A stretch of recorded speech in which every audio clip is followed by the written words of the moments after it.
Good evening. Allow me first to apologize for this interruption. I do, like many of you, appreciate the comforts of everyday routine, the security of the familiar, the tranquility of repetition. I enjoy them as much as any book.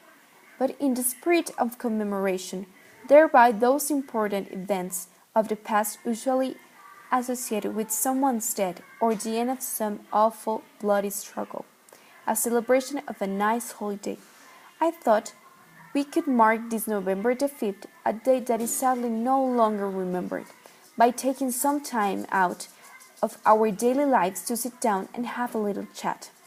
There are, of course, those who don't want us to speak.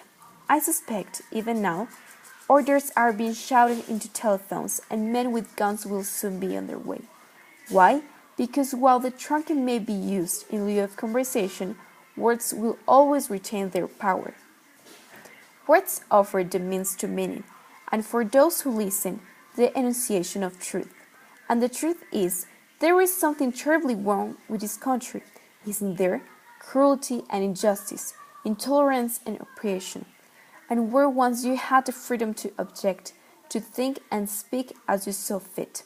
You now have censors and systems of surveillance concerned your conformity and soliciting your submission. How did this happen? Who's to blame?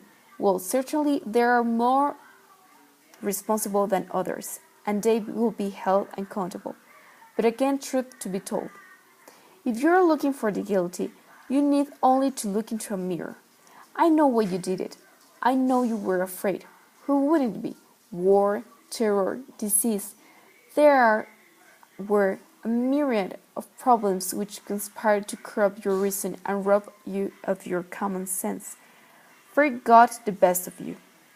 And if your panic turned you to your leader, he promised you order, he promised you peace, and all he demanded in your return was silent, obedient consent.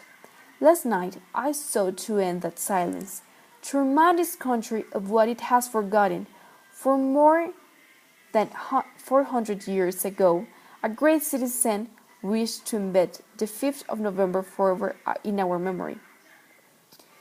His hope was to remind the world that fairness, justice, and freedom are more than words, they are perspectives. So, if you have not seen nothing, if crimes of this government remain unknown to you, then I would suggest you allow the 5th of November to pass unmarked.